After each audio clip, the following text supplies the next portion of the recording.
was, you know, the slow, gray, lousy Cleveland day that, you know, everybody wants to stay inside. They're not going to come out.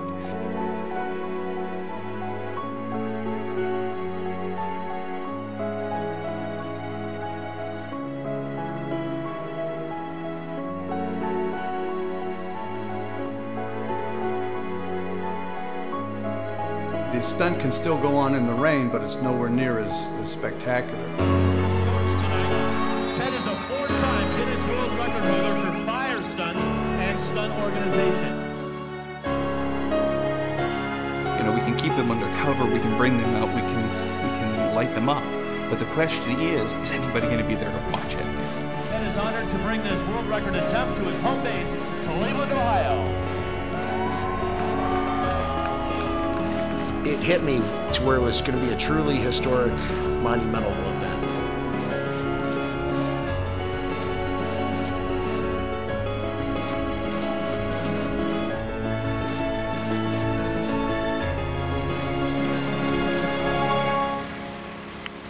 Sure, what do I gotta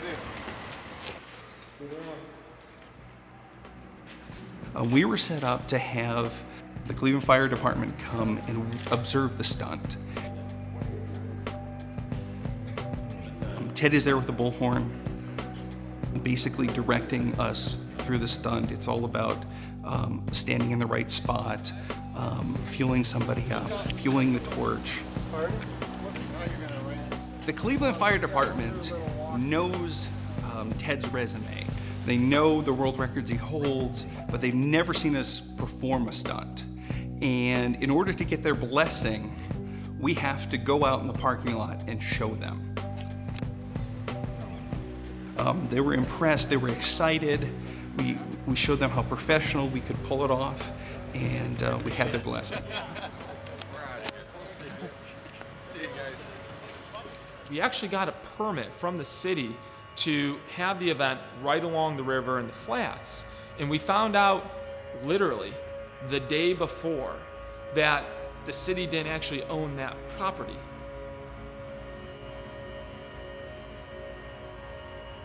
We don't know if we're doing the burn.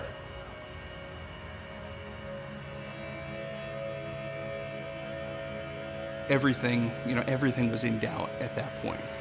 And all this work that had gone into organizing people and getting sponsorships and everything else was just hanging in the balance.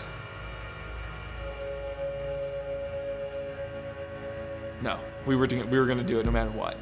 We're moving it to Shooter's parking lot because we couldn't get access because of the city of Cleveland, these property owners. And we moved it to the other side of the river and did it in the parking lot of Shooters, which is this big restaurant and nightclub in downtown Cleveland.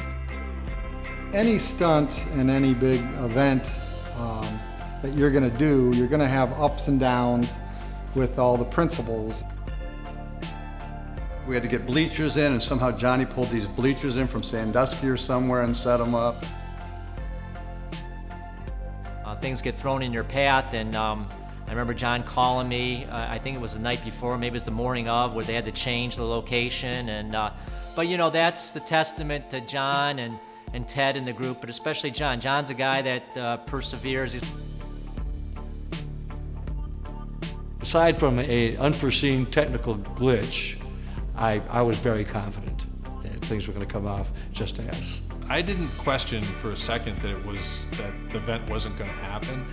I didn't know how it was going to happen, but I really didn't lose confidence that this thing was going to go down. I knew that was going to happen somehow, some way. Every now and then you have to step out of the norm in order to satisfy somebody else's dream.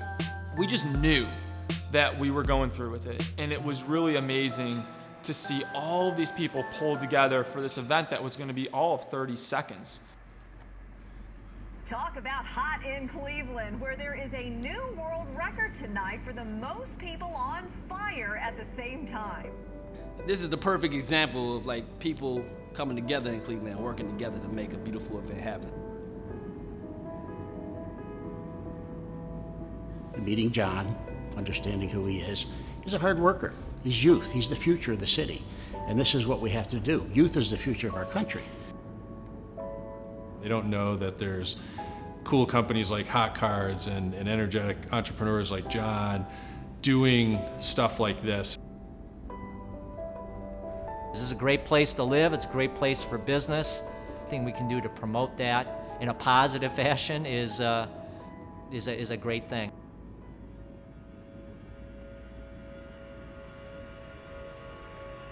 Three, two, one, ignite! He's been on fire over 200 times for 37 years, starting at the age of 17. In anything you do in life, it's all about the planning. You know, perfect practice makes perfect. You know, remember, before you put on the dry pants and dry shirt, smear a little gel on. Seriously, I can't say it enough. If you work with Ted Batchelor, that guy is so thorough, and his wife Debbie, I think maybe even more so.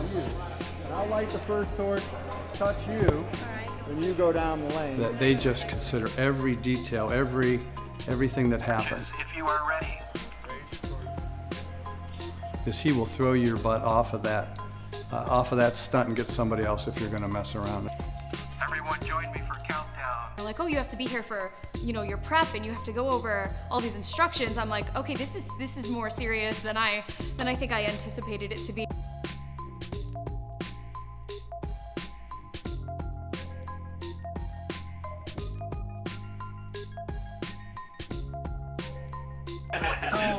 All right, everyone's gonna watch Debbie dress me. So everyone's like understanding the process. The people that are instead of it will just be a cluster. So then all of a sudden, you know, we're stripping in this garage and putting all this stuff on in the cold. All right, so what the first step is, the gelled socks. We had someone dress us in the room over there. We had a person that dressed us and that had done this before or been a part of this program before. As we started to get dressed over in the Hotcards warehouse, just the enormity of what we were doing and the sense of, you know, accomplishment and teamwork and camaraderie. What amazes me is the preparation, the actual preparation for the burn. Thank God I didn't have to go through that. My job was easy, but what these guys had to go through with all the clothes and the gels and sealing everything, and it was 3 layers of clothes, a ton of fire gel. It's just me, but I like to also. Oh, absolutely. I do a little extra. And so they put us all this gel on you, all this lube. They lube your whole body up from head to toe. And they put these wet clothes on you, and I don't even know if you can put this on video or not, but I felt like a giant wet lubricated condom at the time. That's what I felt like. That's what I felt like. I felt like a wet lubricated condom. And they put all this stuff on you and it's cold and you're freezing. And you got the protective thing over your head.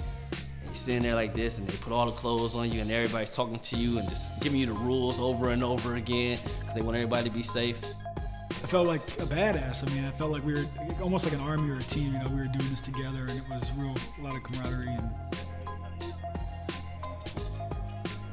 the black pants are on the outside. If you need another rope, we just borrow one from someone.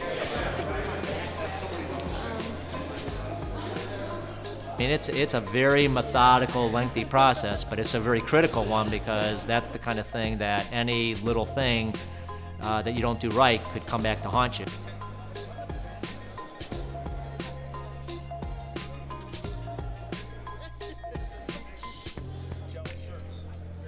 When I saw the professionalism that went into making this thing happen, I felt a lot more at ease about it. You know, when you're putting it all on, and you know, and that's when Ted comes in with his words of wisdom always, and it's just like, everybody calm down, we're gonna have a good burn, and we do a good prayer session.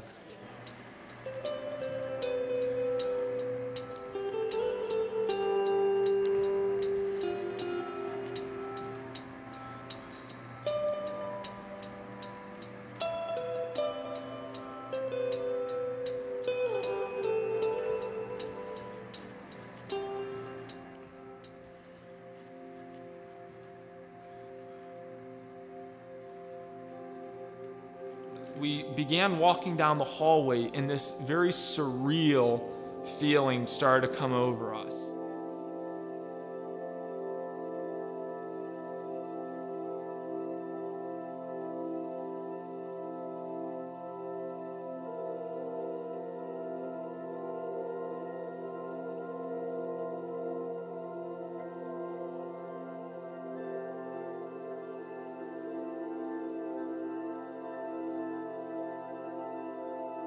We all walked out the Hotcards building, out the hallway. We got onto a big yellow school bus like back in the day.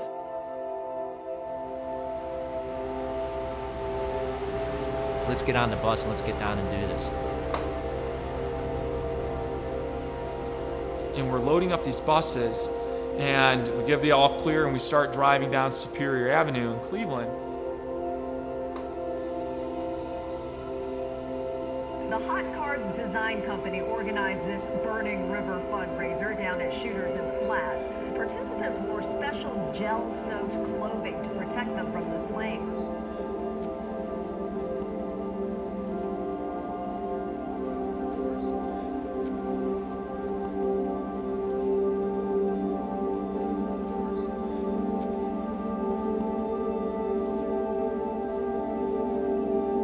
It was an amazing feeling. And we turned the corner, and we pulled down, and we pulled down, and we could hear the crowd. There's people there. I mean, there's people. It turns out that the weather cleared right at the last minute.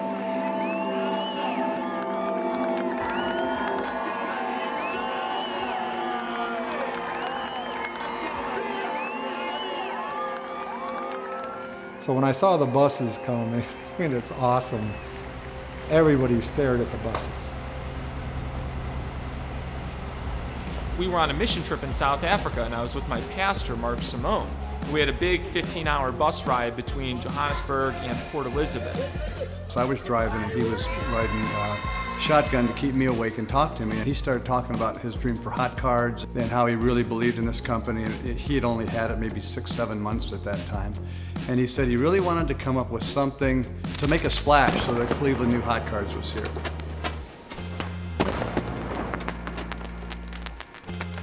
So he's saying, hey, do you know this guy, Ted Batchelor? I said, I've heard the name. He said, well, he's the guy who is famous for lighting himself on fire and jumping off the falls in Chagrin Falls, which is this little town that we're from. I had Ted Batchelor's information with me in South Africa, and he immediately that evening sent Ted an email. And he said, hey Ted, I got this great idea. We're gonna light all these people on fire on a tugboat in the Cuyahoga River. And I mean, I think my response back to him was, oh my God, let's do this.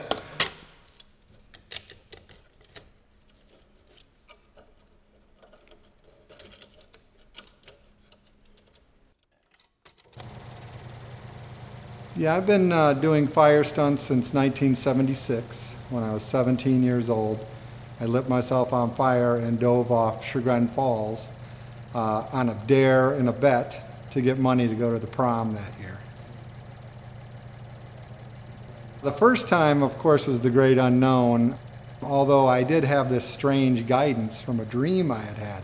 Kind of showed me what to do, which was the spookiest part of the whole thing. Hey, you down there, look at me. I'm on fire and in ecstasy. You thought I wouldn't do it, so you bet. Tomorrow I know I'm going to collect.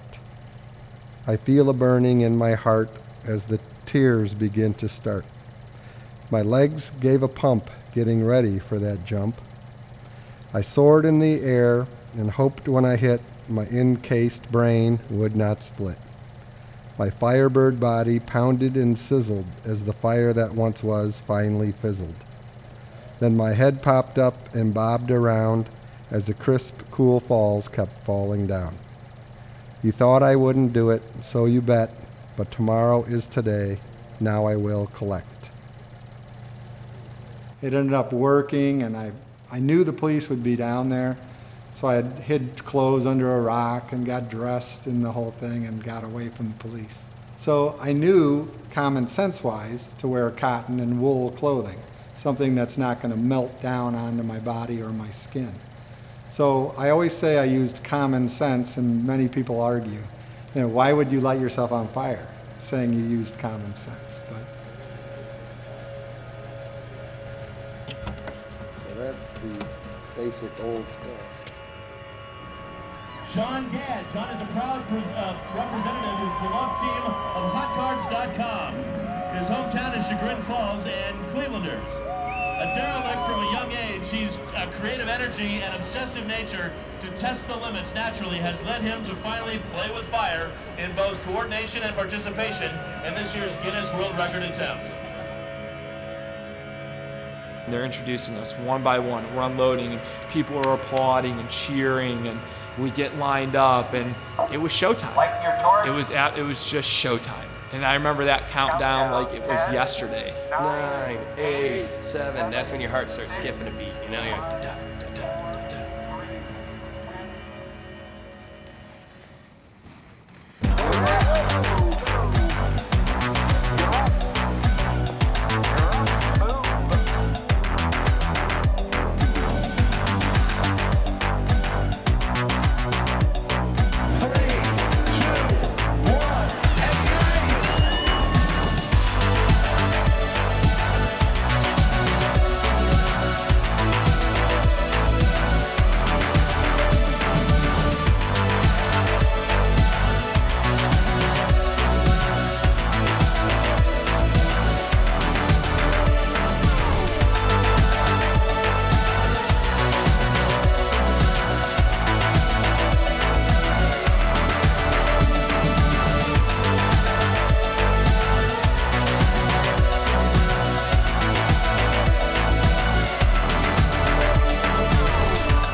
It was 20 feet of flames, and it was hot, and the fire was super bright orange, and it was just the most incredible thing.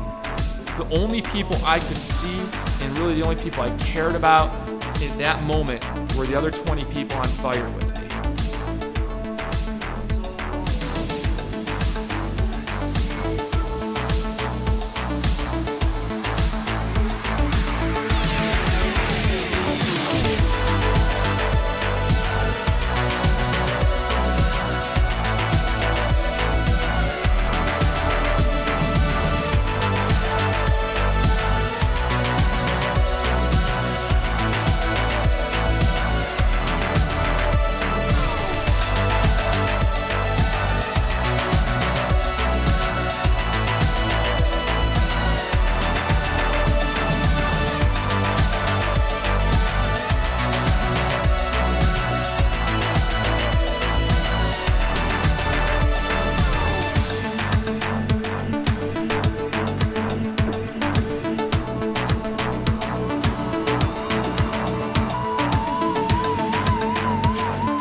The Guinness World Record for the most people performing full-body burns.